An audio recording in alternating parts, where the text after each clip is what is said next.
Fala pessoal, aqui é o Daniel Rufino, Segurança do Trabalho. Hoje eu vou falar com vocês sobre a função de operador de máquinas, normalmente de prefeituras, principalmente aqui na minha região. Há casos onde tem bastante construtoras, empresas de terraplanagem e por aí vai. Bom, a incidência de insalubridade de grau médio, grau máximo e de periculosidade para esses trabalhadores. Vamos por partes, vamos seguir as NRs e os anexos. Começando pelo anexo 1 da NR15, que diz respeito ao ruído. Normalmente, esse maquinário pesado emite um nível de ruído excessivo e, se não tiver a proteção auditiva, dá insalubridade de grau médio, tá? Ruído, independente do nível, é insalubre de grau médio. Não tem insalubridade de grau mínimo nem máximo, médio. Então, qual que é o procedimento correto? Primeiro, a empresa deve ter essas avaliações periódicas, pelo menos anual ou até bienal, se não houve mudança dos maquinários, depende muito dos programas. Mas passar de 2 anos não dá. E a atenuação por protetor auditivo funciona também, tá? Então, se você está pensando se você tem direito ou não à insalubridade e é um operador de máquina, se a empresa te disponibilizou o EPI, registrou a assinatura, tudo certinho, olha, pela minha experiência, o EPI atenua o ruído de forma eficiente, tá? Agora, se não houve a proteção aditiva, normalmente os ruídos que eu tenho avaliado ultrapassam o limite de tolerância, certo? Exceto se o maquinário for bem novo, aí não dá um ruído significativo, ou se for enclausurado, aquela cabine, né? Cabine enclausurada, ela abafa bem o ruído, não dá um nível significante de ruído. Mas se for antigo ou não tiver um enclausuramento bom, dá ruído excessivo, tá? Sem EPI é insalubre de grau médio. Seguindo, calor.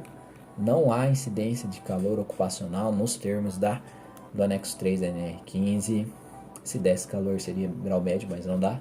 Radiação não ionizante. Acontece mais com funcionários de prefeitura, onde exerce funções híbridas, e até mesmo para certas construtoras também.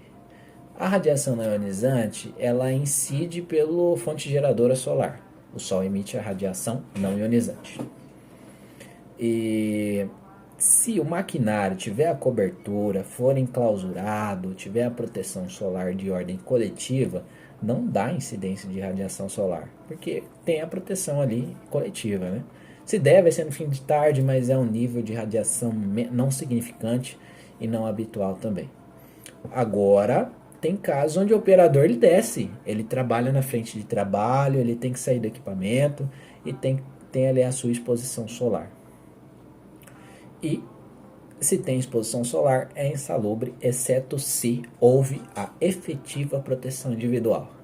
Foi disponibilizada ali vestimenta, luvas, boné ou touca árabe, óculos com proteção UV e tem que ser esse conjunto completo, certo? Se tiver alguma falha, aí vai ter alguma parte do corpo exposta. O único EPI, eu considero EPI, que protege completamente o trabalhador é o protetor solar. Houve a permanente disponibilização de protetor solar, então não há caracterização de radiação não ionizante solar. Outro ponto é o anexo 8 da NR15, vibrações. Muitas empresas não fazem avaliação, eles consideram caro na hora de elaborar a documentação de segurança do trabalho e os operadores ficam sem saber se eles estão expostos a uma vibração alta, baixa, insalubre ou não. E quando isso daí cai no judiciário, normalmente para caracterização de insalubridade de ordem trabalhista, às vezes de ordem previdenciária para aposentadoria também, é solicitada a perícia. E na perícia, o perito comparece até o maquinário e faz a avaliação. Ele vai colocar um disco no banco, onde o operador vai sentar, e um sensor nas mãos, onde ele vai permanecer a mão ali na direção ou no volante e fazer um percurso de um ciclo de trabalho.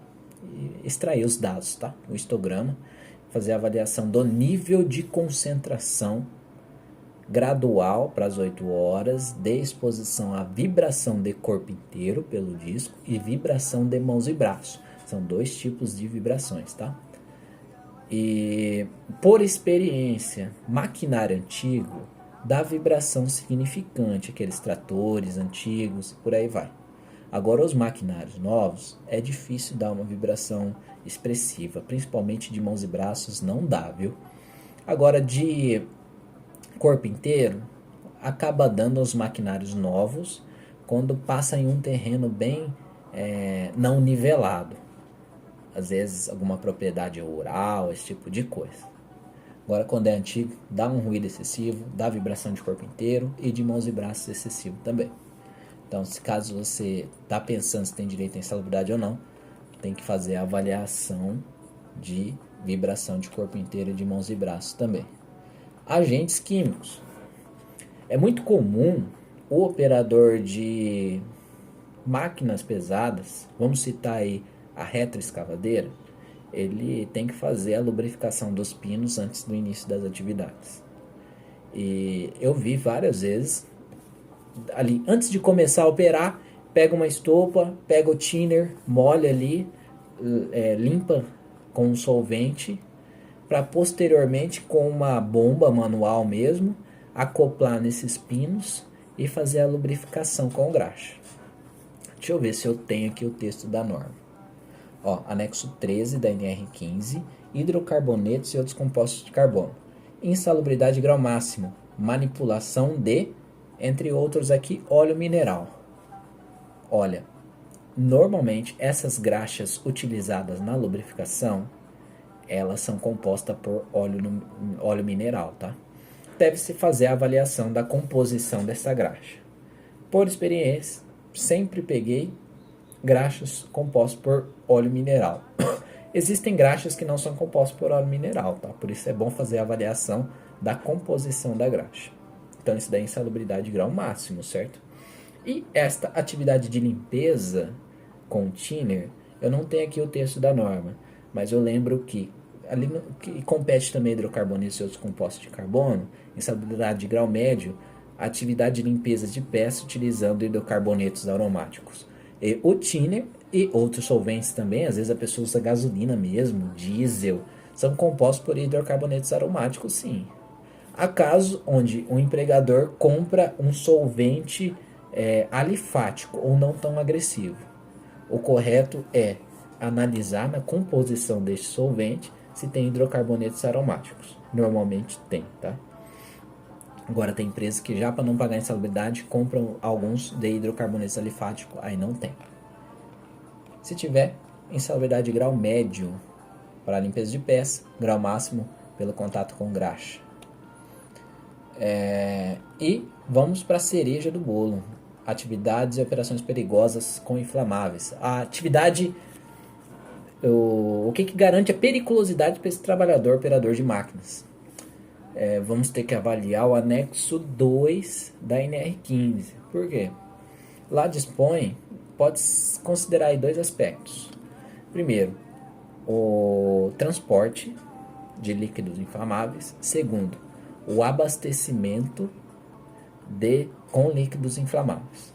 O transporte se dá caso o operador de máquina transporte em algum recipiente uma capacidade maior que 200 litros.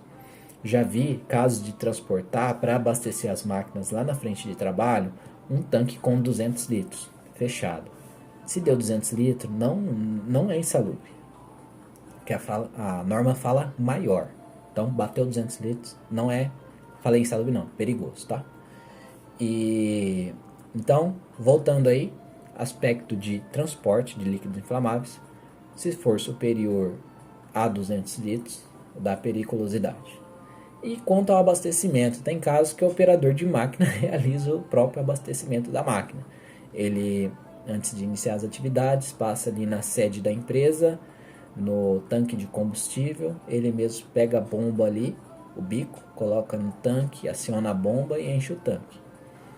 Há casos também no qual o operador chega ali o caminhão comboio, ou o massaveiro, ou um galão para ele, ele mesmo faz o abastecimento de diesel da máquina dele com um galão. Neste caso, se ele participa ativamente dessa operação de abastecimento, ele está dentro do raio de risco, que é de 7,5 metros dali do bico de enchimento. Se for um comboísta, é comboio? Acho que não é comboio que chama, é outro nome. É comboio. Se for um comboísta, um frentista, um profissional responsável pelo abastecimento, e ele fica longe dos 7,5 metros, não tem direito à periculosidade. Lembrando que tem direito à periculosidade trabalhadores que exercem as funções de risco ou funções na área de risco de modo permanente ou intermitente. Aqueles que exercem de modo eventual não têm direito à periculosidade. Revisando, insalubridade de grau médio para ruído sem EPI, insalubridade de grau médio para radiações não ionizantes quando não há proteção de ordem coletiva ou individual, por teto, cobertura ou creme protetor solar. Insalubridade de grau médio para vibrações de corpo inteiro e mãos e braços. Insalubridade de grau máximo pelo engraxamento com utilização de graxa composta por óleo mineral. Insalubridade de grau médio pela limpeza dos bicos com solvente composto por hidrocarboneto aromático. E periculosidade pela atividade de transporte de líquido inflamável com capacidade de mais de 200 litros, ou periculosidade pelo abastecimento das máquinas num raio menos de 7,5 metros do ponto de abastecimento, do bico de abastecimento.